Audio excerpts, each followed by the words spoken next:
Well, good evening, and welcome again to the 2012 FAT. I will be your host for this evening, and my name is Charlie Bluehawk. Last night, we talked about learning to say no, and how we have been programmed to always agree, to always say yes to everything our leaders tell us to do. Go to war, hate Jews, hate Muslims, never tell the truth, always lie. Why? Because lying is politically correct, and telling the truth is a criminal offense. Because in America today, yes is no. Up is down, and war is peace. Just listen to any speech of little King George V, little George Bush, and you will hear this and just be amazed that anyone ever believed it, and still do. So tonight, I thought we might chat about what most people don't know. And as you might have guessed already, we could fill several libraries on what most people don't know. Lord, you could fill most libraries with what I don't know. Now, I've been doing this, whatever this is, living this now for the last 40 plus years. And I know so very little about all of this that it actually stuns me about what I don't know about it. I'd rather not have never known about it, as you know. I'd rather be sitting in front of the big screen TV, waiting for the pizza to show up, watching the game, a beer in one hand, a girl in the other, I'd rather not know. But for some reason I do. And here we are. And so I get back to wondering how it would be for someone coming into this today, waking up spontaneously, say, and finding themselves in the middle of this nightmare and trying to figure it out. From this point forward, good Lord, they would be so completely overwhelmed that frankly they're beaten before they even begin. I truly do not know how to get enough people up to speed on the true condition of our world in order to do anything about it in time to make any kind of difference.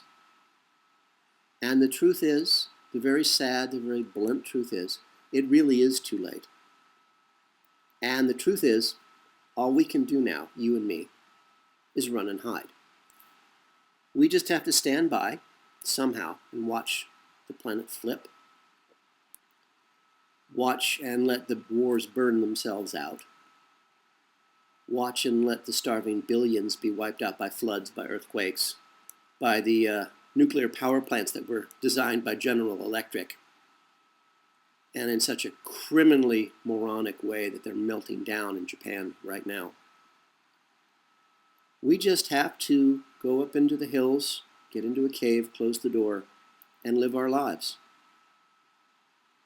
And let everybody else die out.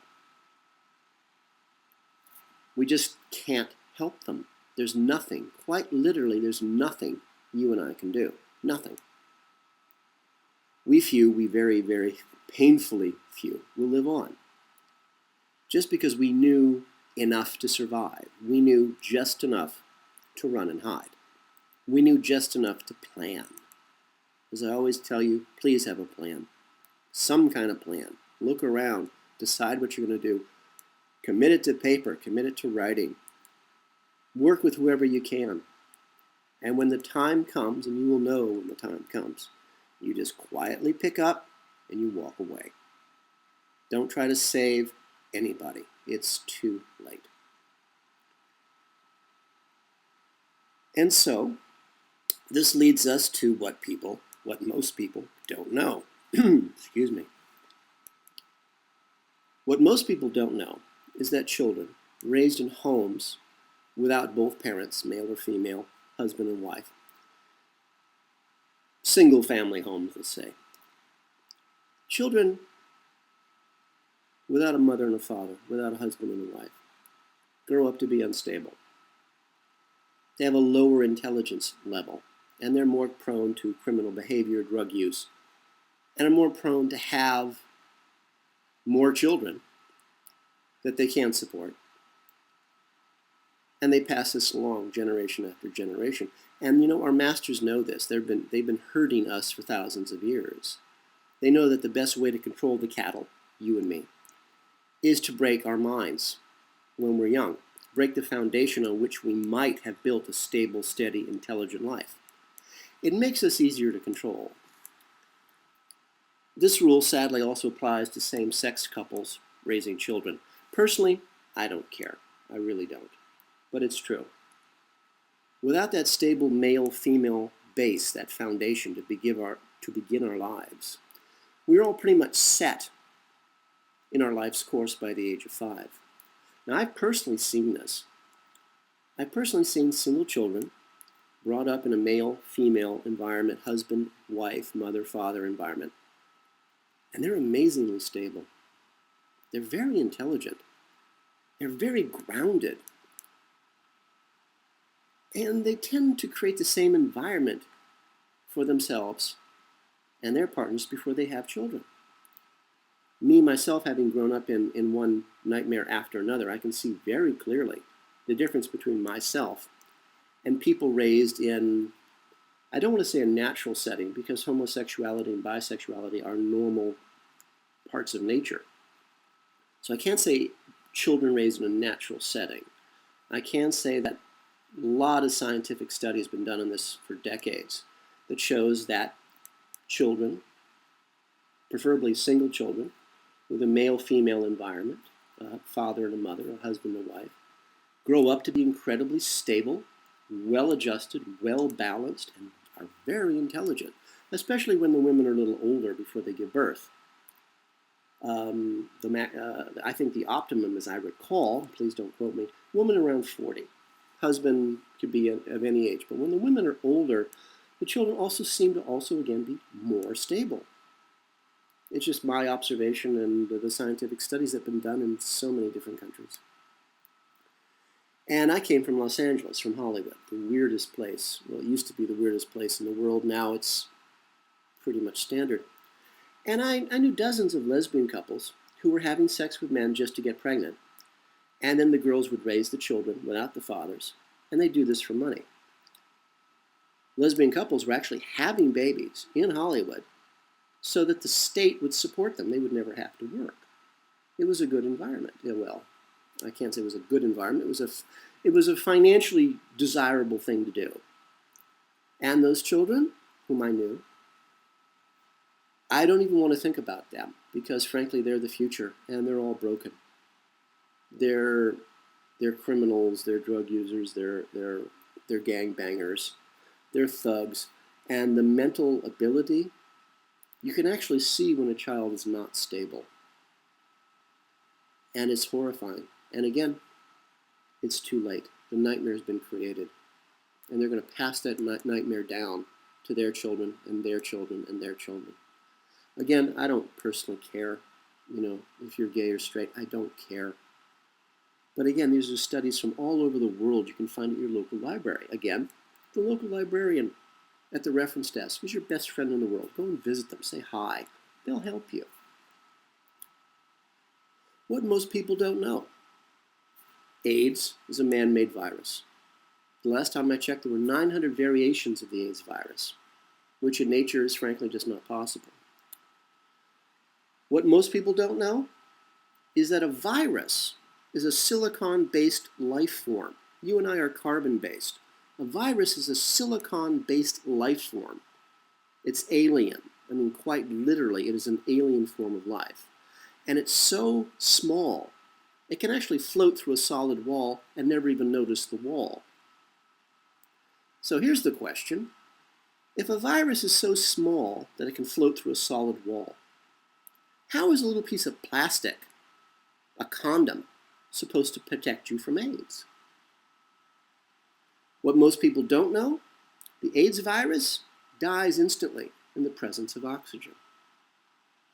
What most people don't know, cancer dies in the presence of oxygen, and it's a fungus. What most people don't know is that 1% of the population of the United States owns 98% of the country, and they are all British.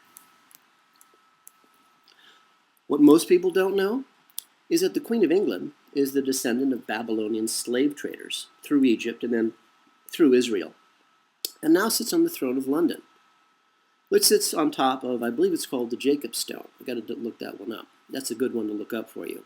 Go on the web and look up what piece of religious artifact is under the Queen's throne in London. I think it was called Jacob Stone. It'd be a good test for you to look up. Check it out.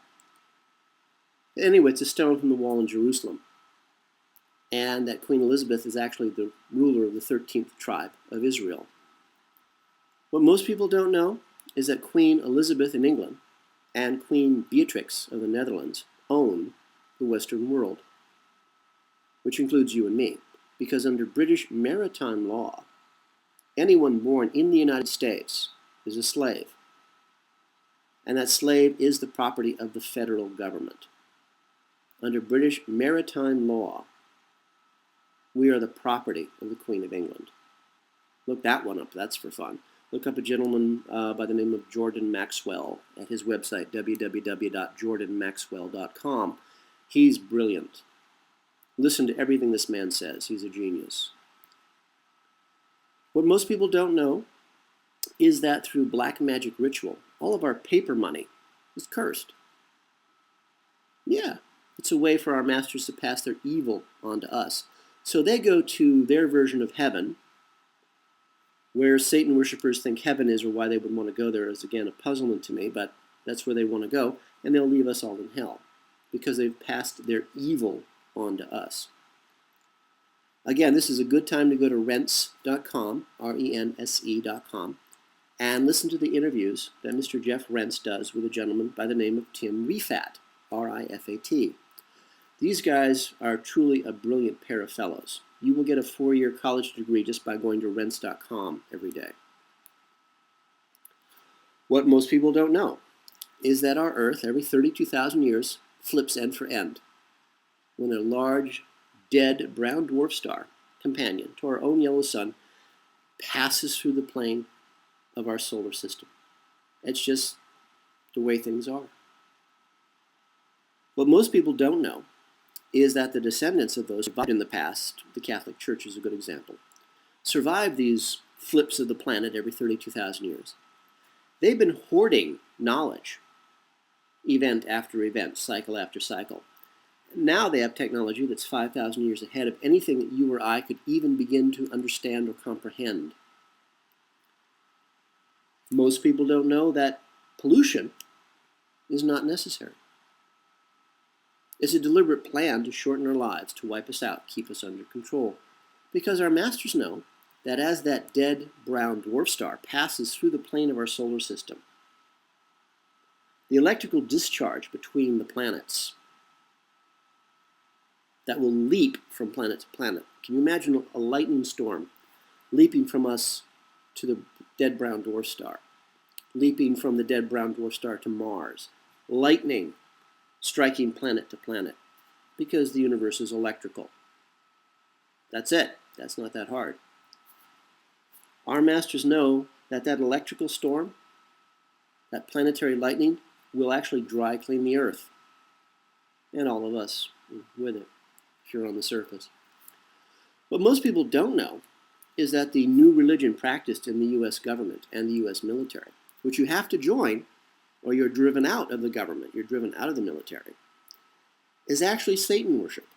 It's disguised as being Christianity. Most people don't know is that little King George, George Bush Jr., George V, was being marketed to the American people as the reincarnation of Jesus. And there are still people today, and I personally know a few, who still believe this. They actually believe that little King George, George V, the homosexual, pedophile, rapist, murderer, drug addict, drunk, is actually the reincarnation of Jesus the Christ. You know, right there at that point, I'd say if that doesn't worry you, then don't bother with anything else we're talking about here today. Just, your fate is sealed. Go watch the game, order yourself a pizza, put your feet up, and just wait. And by the way, I envy you. What most people don't know is that the Disney Corporation is one of the largest, if not the largest, distributors of porn in the world. What most people don't know is that Coca-Cola bottling plants have been used for decades by the CIA as cover companies in countries all over the world, and have been used as the CIA's base of operations in those countries for covert activities. What most people don't know, that Coca-Cola, 100 years ago, was made from cocaine. It was made as a medicine, a medicinal drink, a health drink. What most people don't know is that today Coca-Cola is still made from cocaine. They're the only company in the United States that has a license to import coca leaves, process them, and then to sell the refined cocaine to your local dentist. And your favorite cola? It still has cocaine in it. This is why the syrup for Coca-Cola is made in only one location on the planet, from a secret family recipe. And then from there it's shipped all over the world. What most people don't know is that the CIA of today is actually based on the Jesuit order. The Jesuit order is the Catholic Church's intelligence, assassination, terror, and information gathering and suppression organization, which is in of itself thousands of years old. What most people don't know is that the top 1,000 international corporations all deal in drugs. And if the drug trafficking was stopped today, all the international banks would collapse. What most people don't know is that old George Bush, Magog, created the drug trafficking connections and established their roots from the USA, or rather from Asia, into the USA. What most people don't know is that old George Bush's very scary wife, Barbara Bush, and remember, in black magic ritual, the power passes from woman to woman, from mother to daughter. The power in these organizations that rule our world are all female-based. So whenever you see that female rights are being oppressed and you think it's being done by men, no. It's being done by women. Women suppressing women. Old Barbara Bush is the illegitimate daughter of a guy by the name of Aleister Crowley. Look him up. Crowley, C-R-O-W-L-E-Y, Aleister Crowley. In his time, he was called the Beast. And he was publicly renowned for, very openly admitted to being a worshiper of Satan. Look him up. So we've got the grandfather of little King George as an open Satan worshiper. Look up something called the OTO. Aleister Crowley founded the OTO. You might want to see where your presidents come from. And this, of course, always gets us back to please have a plan. You know we have a plan, and it's called the village. We'll be safe. I hope that you're safe too. And you know what? I still hope to see you at the village someday. Scrape up some money, come and visit us. We'll make space for you. For all of us here at the2012fad.com, this has been Charlie Bluehawk, wishing you a really good day, and reminding you, please keep that one good thought. The 2012 Fad is brought to you by Coffee and Blood, Love Letters Between the Dead, a series of 5 erotica horror novels about a fallen angel finding his way back to regain his own soul, and how the CIA war against the human race. Their black magic captures and traps him in the body of a mind-controlled slave designed to hunt down and to kill their god, their Satan.